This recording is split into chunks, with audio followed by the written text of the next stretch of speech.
قرآن کریم خود سے سمجھا جا سکتا ہے یا نہیں، یا آدمی کو خود سے قرآن پڑھنا چاہیے یا نہیں. صحیح. اس بات کے بھی دو پہلو ہیں اور دونوں ہی انتہائی سینسیٹیو ہیں. اچھا. اس لیے کہ کچھ لوگوں نے قرآن کریم کی اپنی من مانی تشریحات بھی کی، صحیح. وہ خود بھی اور لوگوں کی بھی گمراہی کا باعث بنے، اور یہ نبی مکرم صلی اللہ علیہ وسلم کی پریڈکشنز میں سے ایک تھی. صحیح. صحیح بخاری میں آپ نے فرمایا کہ اللہ تبارک تعالیٰ علم کو اٹھائیں گے، فوت ہوتے جائیں گے اور علم اٹھتا جائے گا. صحیح. حتی اتخذ الناس رؤوسا جہالا، یہاں تک کہ پھر لوگ اپنا لیڈر اور اپنا مذہبی پیشوا وہ جہال کو بنائیں گے. فسئلوا، پھر لوگ ان سے مسئلے پوچھیں گے.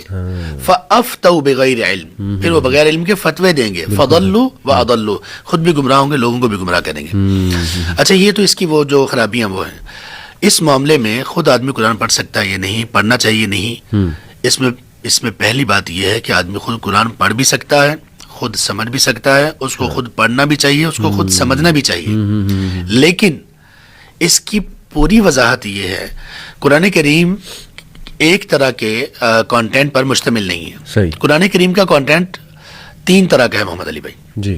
ایک کانٹینٹ کا حصہ جو اللہ سے متعلق ہے، اللہ تبارک تعالیٰ کی ایٹریبیوٹس، بالکل ٹھیک، اور اللہ تبارک تعالیٰ کی صفات سے متعلق. صحیح. اس کا ایک حصہ ہے سٹوریز، جو سابقہ اقوام تھی ان کی سٹوریز، اور آنے والی پریڈکشنز اور آنے والے احوال جن کو ہم ان سین کہتے ہیں، گزر چکے ہوں یا آنے والے ہوں. ایک حصہ اس پر ہے. بالکل صحیح. اس کا ایک حصہ ہے احکام و مسائل پر، حلال حرام جائز ناجائز، اس پر.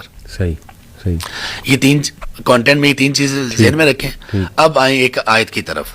یہ آیت اللہ تعالیٰ نے ایک سورہ میں 4 مرتبہ ریپیٹ کی ہے، کوئی زیر زبر کا بھی فرق نہیں ہے. سورۃ القمر ہے، صحیح، اور اس کی آیت نمبر 17، 22، 32 اور 40. آیت کیا ہے؟ اعوذ باللہ من الشیطان الرجیم کے بعد وَلَقَدْ يَسَّرْنَا الْقُرْآنَ لِلذِّكْرِ فَهَلْ مِن مُدَّكِرٍ. ہم نے قرآن کو نصیحت کے لیے آسان بنا دیا، کوئی ہے تم میں سے جو نصیحت حاصل کرے. صحیح. اچھا، اب یہاں پر اس کو تھوڑا سا غور سے دیکھنے کی ضرورت ہے. اللہ تعالیٰ نے یہاں پر قرآن کریم میں جو آسانی کا ذکر کیا، وہ کون سی آسانی ہے؟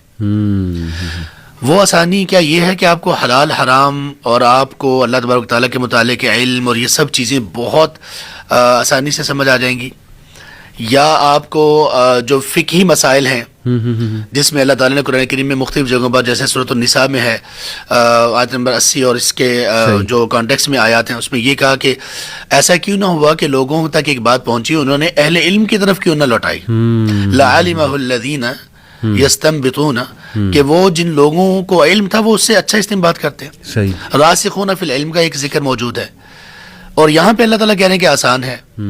اس آیت کو پڑھ کر کچھ لوگوں نے ان کو غلط فہمی یہ ہوئی کہ یار ہمیں کسی کی ضرورت نہیں ہے، ہم خود سارا کچھ سمجھ سکتے ہیں. نہیں، قرآن کریم نے یہاں پہ کہا کہ نصیحت کے لیے اس کو آسان بنایا ہے، نصیحت کے لیے اس کو آسان بنایا ہے.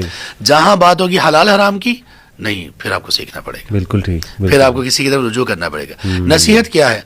نصیحت یہ ہے کہ یوسف علیہ السلام کے ساتھ جو ان کے بھائیوں نے کیا اور جو نتیجہ نکلا، اب مجھے بتائیے کتنا آسان ہے آپ کے لیے اور میرے لیے اور ہر ایک آدمی کے لیے، بے شک وہ ایک کلاس بھی نہ پڑھا ہو، اس سے سبق سیکھ سکتا ہے کہ نہیں. اللہ تعالیٰ نے اس کے آخر میں سورہ یوسف کی آخری آیت ہے، آیت نمبر 111، لَقَدْ كَانَ فِي قَصَصِهِمْ عِبْرَةٌ لِأُولِي الْأَلْبَابِ. کس میں عبرت ہے؟ سبق ہے. قرآن کو اللہ تعالیٰ نے کہا ہدی للناس، گائیڈنس ہے لوگوں کے لیے. کیسے لوگوں کے لیے گائیڈنس ہے؟ کہ آپ یہ نصیحت تو فوری حاصل کر سکتے ہو. اب رہی بات وَارْكَعُوا مَعَ الرَّاكِعِينَ کا معنی کیا ہے؟ غیر المغضوب علیہم ولا الضالین میں یہ دو لوگ کون سے ہیں؟ قرآن کریم میں ایک جگہ پر اللہ تبارک و تعالیٰ نے ایک بات ارشاد فرمائی کہ آپ نے ایسا کرنا ہے، دوسری جگہ پہ آپ کہا کہ آپ نے ایسا کرنا ہے.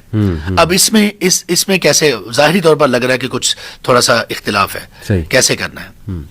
اللہ نے کہا کہ آپ سے یہ گناہ ہو گیا تو اس کی کمپنسیشن یہ کہ آپ نے اتنے روزے رکھنے، اتنا غلام آزاد کرنے ہیں، اتنے لوگوں کو کھانا کھلانا ہے. کھانا کھلانے والے لوگوں کے کیا اوصاف ہونے چاہیے؟ اب یہ بات تو آپ نہیں سیکھ سکتے نا، ہم نہیں سیکھ سکتے.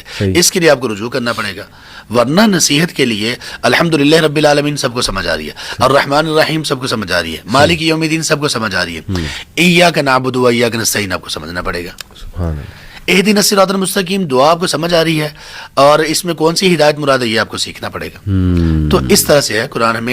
ہم نے تو قرآن سے الگ ہونا ہی نہیں ہے, لیکن قرآن سے نصیحت حاصل کرنا اور اس سے علم حاصل کرنا وہ الگ الگ باتیں ہیں. علم کے لیے علماء اور مینٹور کی ضرورت ہے, نصیحت آپ خود بھی حاصل کر. الحمدللہ.